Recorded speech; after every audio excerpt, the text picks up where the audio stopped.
ఓం శ్రీ పరమాత్మనే నమః. లంకలోకి ప్రవేశించిన హనుమంతుడు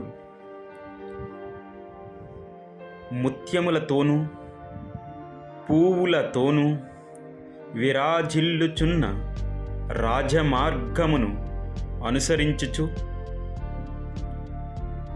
ఆ లంకాపురిలోనకి వెళ్ళెను. ఆ లంకా నగరమునందు ఉన్నత గృహములను, చిత్ర విచిత్రాకారములు గల పద్మ స్వస్తిక చిహ్నములతో అలరారుచుండే అనేక భవంతులను ఆ హనుమంతుడు చూచెను. ఆ లంకాపురియందు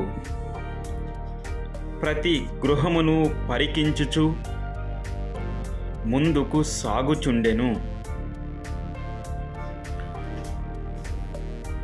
స్వర్గమునందలి అప్సరసల వలె మదవతులైన స్త్రీలను, మిక్కిలి సంపన్నులైన గృహములయందు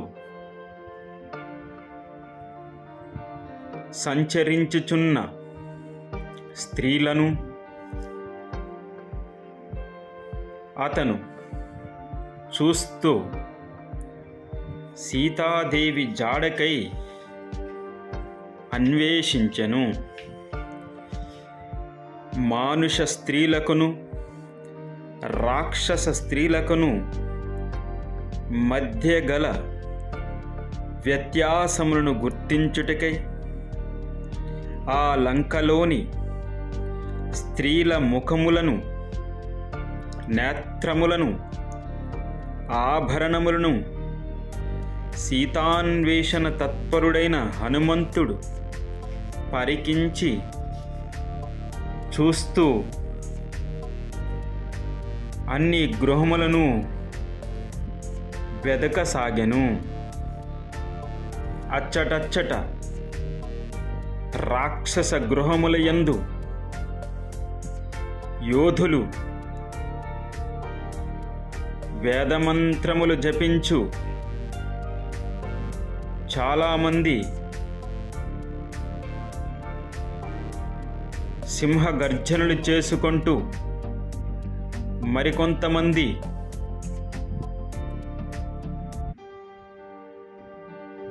గర్జించుచున్న అనేక మంది రాక్షస బలములను, గూఢచారులను అతడు చూచెను.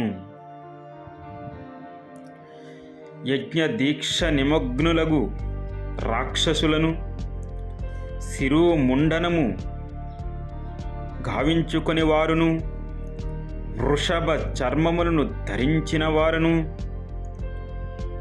దర్భలను పిడికిళ్ళతో ధరించి మంత్రించి ఆయుధములుగా శత్రువులపై ప్రయోగించు వారిని, యజ్ఞకుండములయందు హోమములొనర్చి కృత్యాది శక్తులను పొంది పరులపై ప్రయోగించు రాక్షసులను అతడు వీక్షించెను. సీతామాతను మాత్రమే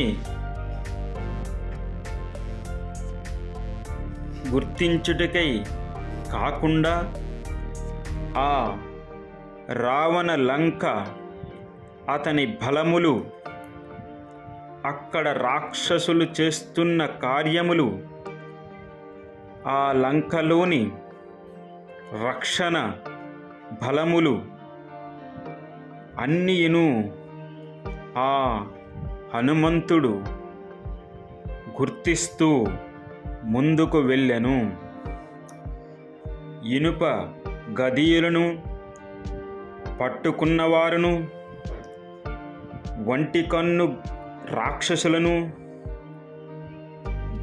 వంటి చెవిగలవారిని, బాణ పట్టలు గలవారిని, వంకర మూతులు గలిగి వికృతాకారులను, పొట్టివారిని, భయంకరముగా ఉండువారిని, ధనస్సులను, ఖడ్గములను, శతఘ్నులను, ఇనుప దండములను చేబూనిన వారిని, విచిత్ర కవచములను ధరించిన వారిని అందరినీ ఆ హనుమంతుడు వీక్షించెను.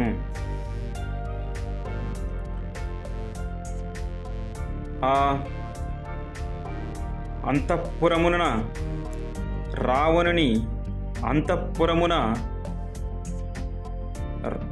తన ఆజ్ఞానుసారము సావధానులయ్యున్న వేల కొలది సైనికులను అతడు చూచెను. ధ్వజములను, పతాకములను, ఆయుధములను, భల్యములను, అడ్డకత్తులను, వజ్రాయుధములను కలిగిన అనేక మంది సైనికులను ఆంజనేయుడు గాంచెను. చక్కని ఆభరణములు దాల్చిన, నానా విధములైన వేషములు ధరించిన వారిని అక్కడ అతను గాంచెను.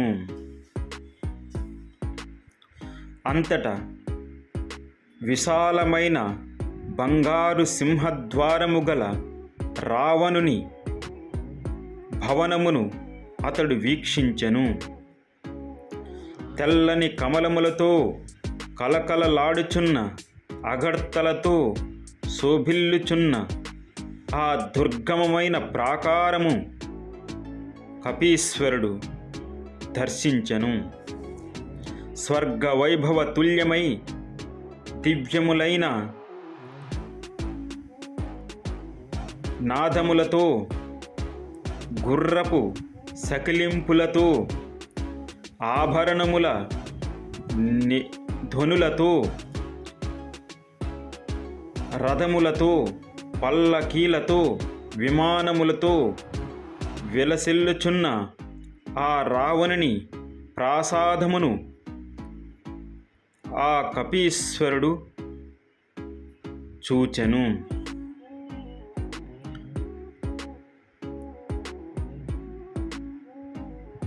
అలాంటి రావణాంతఃపురమున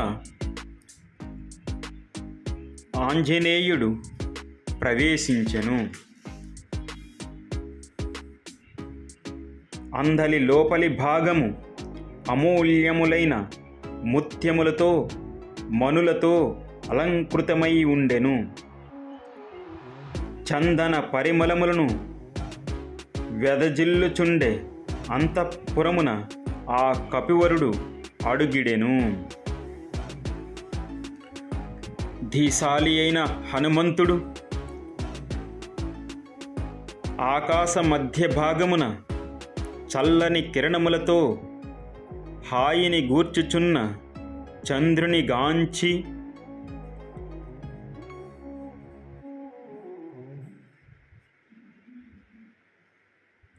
ఆ అంబరమున విరాజమానుడైన రేరాజు సీతాతలముపై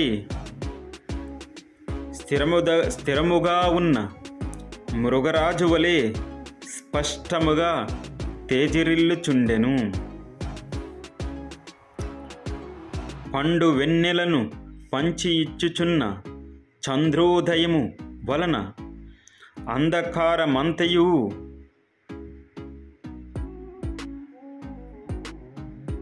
అంత మగుటచే అక్కడి జనులందరూ నిశాచరులు మాంసభక్షణయందు ప్రవృత్తులై స్త్రీ పురుషుల ప్రణయ కలహములను వీడి అనురాగ సౌఖ్యములతో వలలాడుచుండిరి. సీతాన్వేషణ తత్పరుడైన హనుమంతునకు ఆ వెన్నెల సుఖముగా అనిపించెను. అతను ప్రతి భవనమునందు ఆ లంకా అధిపతి అయిన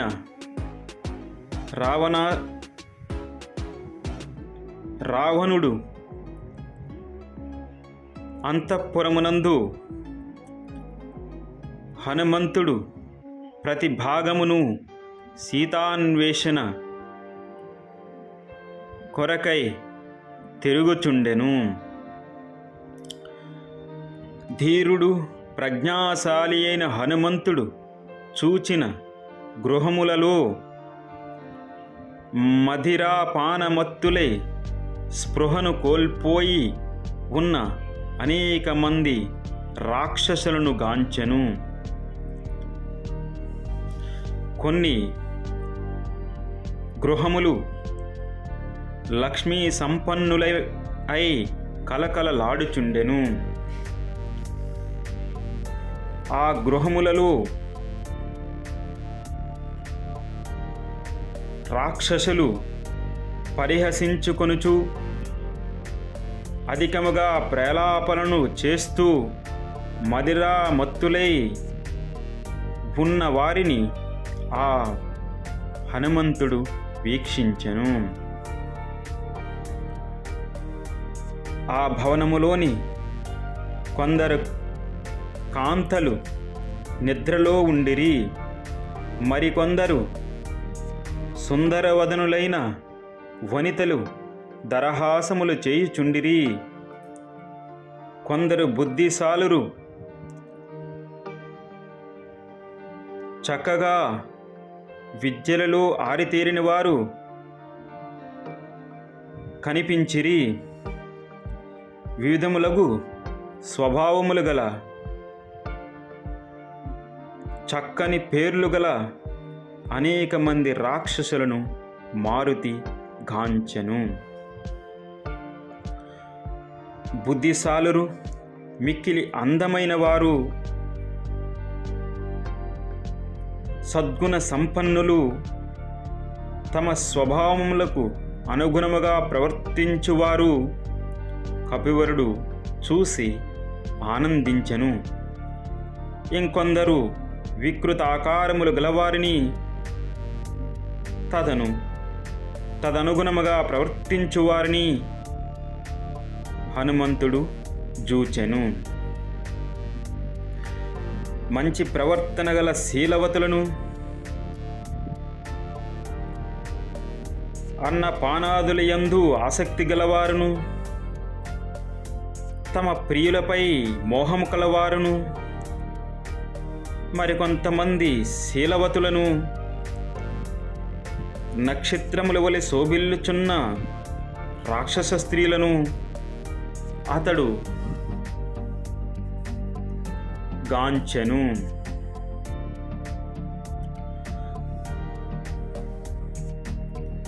అక్కడి స్త్రీలలో కొందరు మేలి ముసుగులు లేనివారై బంగారు తీగల వలె మెరిసి ఉండిరి. మరికొందరు చంద్రుని కాంతి వలె ప్రకాశించుచుండిరి.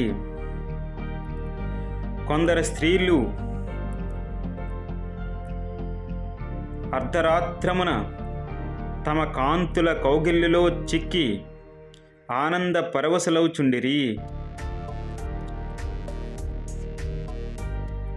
అట్టి లతాంగులను ఆ మారుతి గాంచెను. చంద్రకాంతులను విరజిమ్మునట్టి మిక్కిలి సౌందర్య వతులైన అనేక మంది స్త్రీలను సీతాదేవి కొరకై ఆ హనుమంతుడు దర్శిస్తూ వీక్షిస్తూ ముందుకు సాగెను. కానీ సౌందర్యవతియు ధర్మ మార్గమును అనుసరించినదియు రూప సౌభాగ్యము గలదియు ఆయోని జయు కోమలాంగియు అయిన సీతాదేవి మాత్రము ఆ కపివరునకు కనిపించలేదు. రాముని ఎడబాటు కారణముగా దుఃఖితయై రాముని దర్శనమునకై ఎదురుతెన్నులు చూచుచున్నది అయి శ్రీరాముని యొక్క పవిత్రమైన మనస్సునందు స్థిరముగా నిల్చుచున్నట్టిది అయి అత్యుత్తమరాలైన సీతాదేవి మాత్రము ఆ హనుమంతుడు దర్శింపలేదు. శ్రీరాముని విరహముచే పరితపించుచున్నదియు కన్నీరు మున్నీరుగా విలపించుచు గద్గ కంఠముతో ఒప్పుచున్నదియు లోగడ మేలైన బంగారు కంఠాభరణములయందును ధరించుచున్నట్టిదియు అందమైన కనురెప్పల గలదియు మధుర కంఠస్వరము గలదియు వనములియందు నాట్యము చేయు మయూరువలే విలసిల్లునిదియు అయిన సీతాదేవి మాత్రము కనబడలేదు. అస్పష్టమైన ఆకారము గల చంద్రరేఖల వలెను ధూళి దూసిరితమైన బంగారు రేఖల వలెను గాయము మానినను గుర్తుగా మిగిలిన బాణరేఖల వలెను గాలి తాకిడికి చల్లా చెదురైన మేఘ శకలము వలెను కృషించి ఉన్న జానకీదేవి మాత్రము ఆ పావనికి కనిపింపలేదు. హనుమంతుడు ఆ సీతాదేవి యొక్క ఊహా చిత్రమును ఆయన తన మనస్సులో నిలుపుకొని ఈ విధముగా సీతాదేవి శ్రీరాముని విరహముచే ఉంటుంది అనే భావనతో ఆయన ఆ లంక మొత్తము గాలించుచుండెను. సీతాదేవిని ఎంతగా వెదికినను ఆమె కనబడకపోవటచే కపిప్రవరుడు దుఃఖాక్రాంతుడై క్షణకాలము పాటు అగ్ని వలె దిక్కు తోచనివాడై దిక్కులు చూస్తూ ఉండిపోయెను.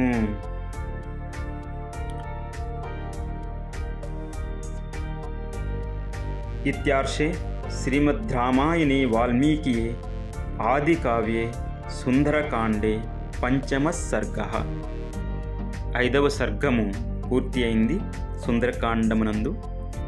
తర్వాతి శ్లోకాలు రేపు విందాం. జై శ్రీరామ్.